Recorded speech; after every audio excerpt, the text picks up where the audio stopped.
Bienvenidos a un nuevo video de introducción a la química digital. En esta oportunidad vamos a arrancar a resolver la guía de química del CBC año 2014. Empezamos con el ejercicio 1.1, en el cual nos dan un gráfico para completar los cambios de estado. A ver, si recordamos las lecciones básicas de ciencias naturales de primaria, incluso, podemos remitirnos a esos conocimientos, esas ideas previas que tenemos, y vamos a decir que el estado sólido, cuando pasa a estado líquido, nos vamos a encontrar con el proceso de la fusión. Bien. Cuando el estado líquido pasa a estado sólido, vamos a tener la solidificación.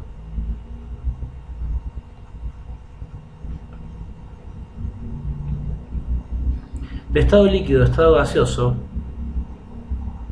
vamos a tener la vaporización. Esta ya estaba incluida en la guía, estaba puesta.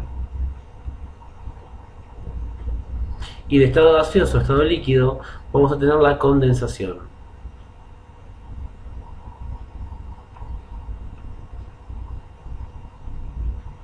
Muy bien. Ahora hay dos cambios de estado que no son muy familiares. El pasaje de sólido a gaseoso, que lo vamos a conocer como volatilización.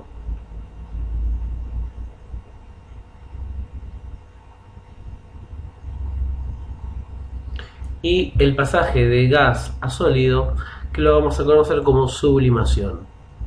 Estos dos cambios de estado no necesitan pasar por el estado líquido en el medio. Y se ven en sustancias, por ejemplo, como la naftalina y el yodo. Una cosa para terminar este ejercicio acá es que estaría bueno que ustedes averigüen la diferencia entre vaporización, ebullición y evaporación. Son tres cosas diferentes que parecen iguales, pero no lo son. Así que también estaría bueno que completen su guía de estudio con esto, como así también la diferencia entre licuación y condensación. Otra cosita es que si yo me muevo de izquierda a derecha con los estados de la materia, voy a encontrar temperaturas superiores si me muevo de izquierda a derecha. Es decir, que la temperatura va a aumentar a medida que yo me mueva del sólido al líquido y al gas. Y la temperatura va a disminuir si yo me muevo de gas a líquido y a sólido. Es decir, que las partículas se encuentran en mayor movimiento hacia el estado gaseoso y en menor movimiento hacia el estado sólido. Bien, pasamos al ejercicio 1.2. En el 1.2, en el 1.b en realidad, sí, puede estar en el 1.a. En el 1.b tenemos un esquema del agua, el cual debemos completar correctamente, y es muy sencillo con los conceptos previos del anterior. Tenemos agua, nos indican que está en forma de hielo, con lo cual tenemos que completar algo ahí. O sea que es agua sólida. Para que el agua sólida se transforme a agua líquida,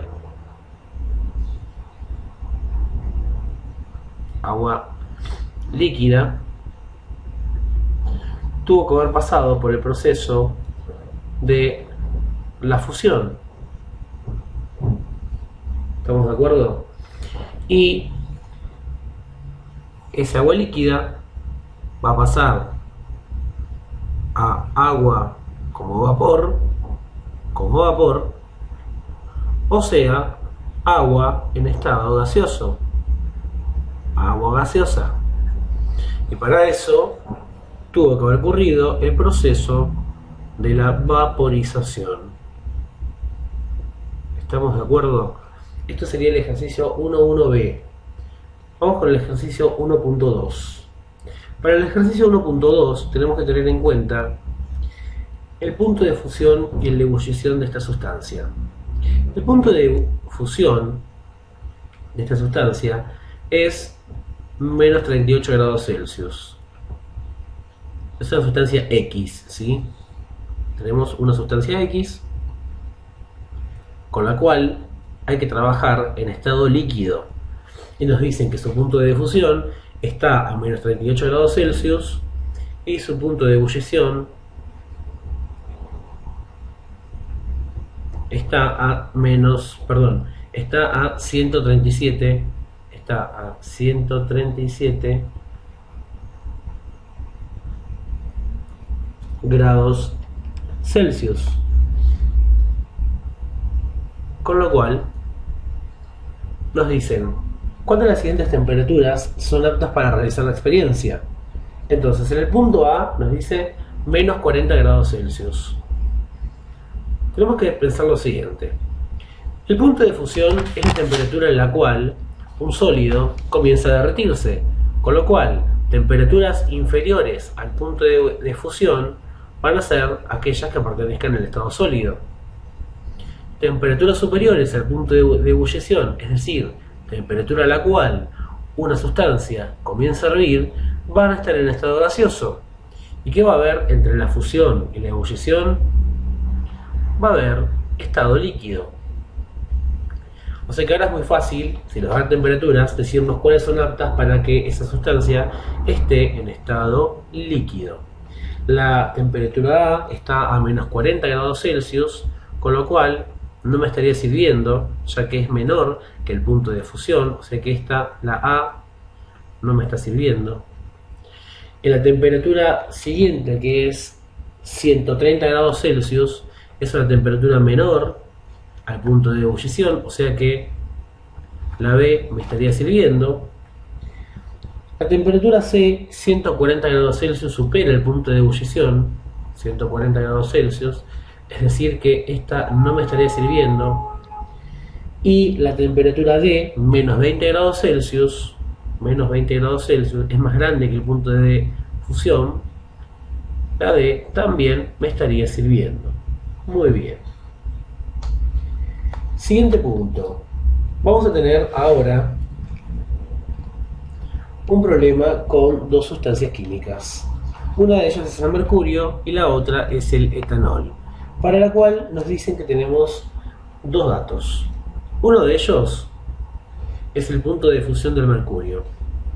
Bien, punto de fusión del mercurio, símbolo químico Hg, es menos 38 grados Celsius. Y el punto de fusión del etanol, punto de fusión del etanol, es menos 117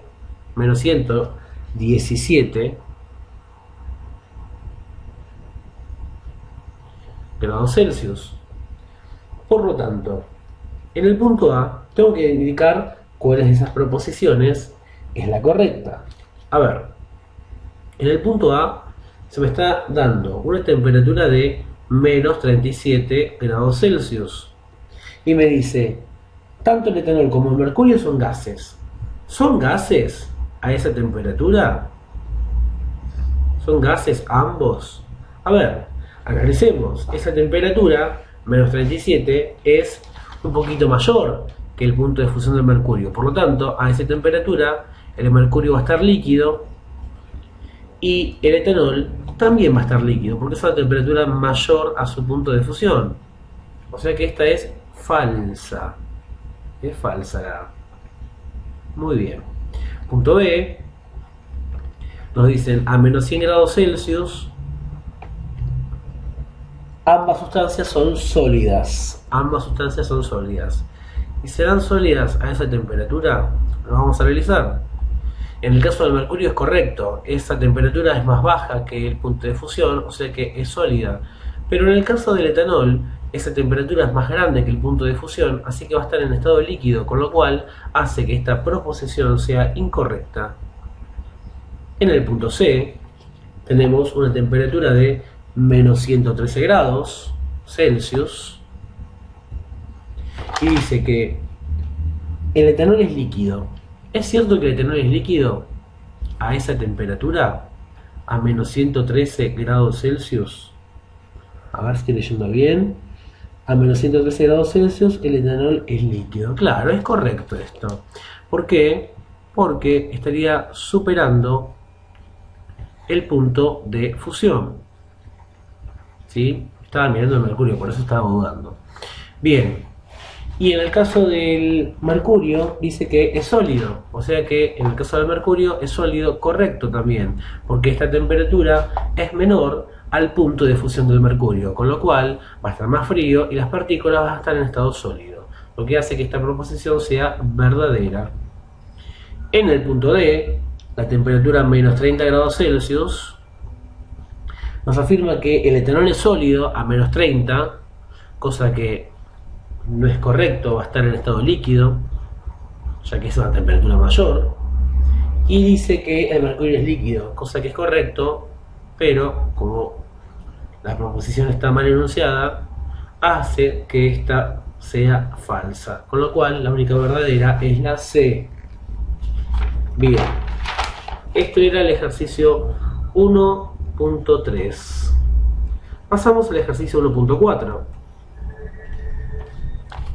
En el ejercicio 1.4 simplemente nos dicen que mediante círculos representemos las partículas de una sustancia a nivel nanoscópico, esquematizando dichas partículas cuando la sustancia se encuentra dentro de un recipiente cerrado en los estados siguientes: sólido, líquido y gaseoso. Esto es simplemente, según la teoría la teoría cinético-molecular, tenemos que representar con un esquema de partículas muy sencillo, que esto lo hacemos desde también la primaria, en un recipiente cerrado. Lo voy a hacer lo más prolijo que pueda, como si vieran que estoy haciendo esto a pulso. En el estado sólido las partículas se mantienen muy juntas y ocupan su propio espacio, tienen su propio volumen, su propia forma, con lo cual, haciendo este objeto amorfo con pelotitas pegadas, voy a representar bien al sólido. Un líquido tiene volumen propio, pero no forma, por eso el líquido adopta la forma del recipiente que lo contiene, pero no su volumen, porque un vaso de agua no llena una botella de 1 litro. Entonces vamos a colocar las partículas dispuestas una al lado de la otra. Ustedes lo hacen más prolijo y hay un poquito más de separación entre ellas, ¿sí?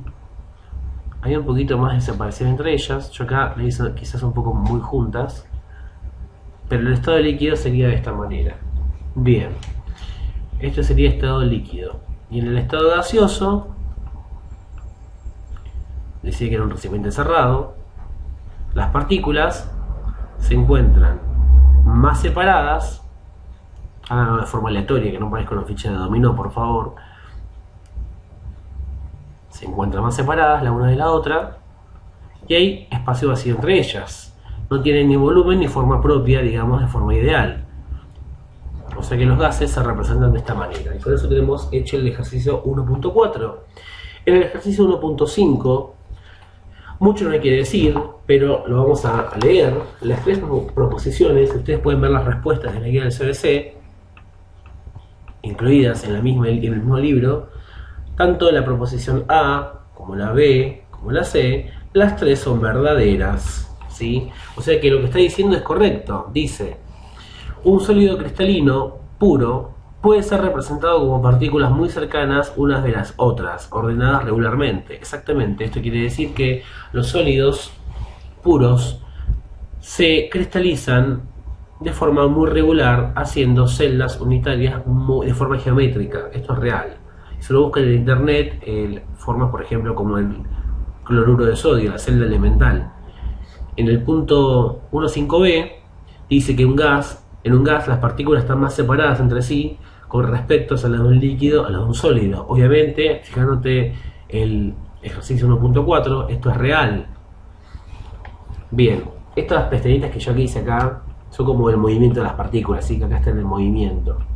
Este movimiento de los gases es un movimiento aleatorio, llamado movimiento browniano. En cambio, las partículas líquidas, el movimiento es un poco menos evidente, digamos que fluyen, y en el sólido, si bien no vemos mover un sólido, una mesa por ejemplo no se mueve, pero sí sus partículas vibran, las partículas vibran en su lugar, tienen algo de movimiento. Y en el punto 1C del 1.5C, las partículas que constituyen un gas se mueven en forma casi independiente unas de otras y entre ellas hay espacio vacío. Eso es correcto, exactamente. 1.6 nos dicen que la densidad del agua en estado de líquido a 4 grados Celsius en estado de líquido alcanza un valor de 1 gramo por centímetro cúbico. Pensá, densidad es masa ocupada en el espacio, con lo cual si yo comparo la densidad del agua en estado gaseoso, va a ser, como dice acá el dato, 5,88 gramos por centímetros cúbicos. 5,88 por 10 a la menos 4, así acá no lo noté, por 10 a la menos 4 gramos por centímetros cúbicos. ¿Cuál es el número más chiquito? Y el número más chiquito es el segundo, que está en un orden de a la menos 4. ¿Y a qué se debe esa diferencia?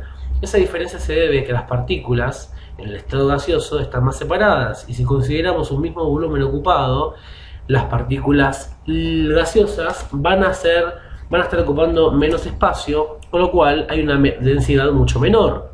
Las partículas líquidas van a estar más concentradas. Fíjense, si yo tomo una porción de este espacio y una porción de este espacio, donde hay más densidad es en el líquido. ¿Se entiende? Porque hay mayor concentración de partículas en el mismo espacio. En cambio, en el gas no ocurre así, ya que hay más estado de separación. Muy bien, hasta acá llegamos. En el siguiente video hacemos el ejercicio desde el 1.7 al 1.12. Hasta luego.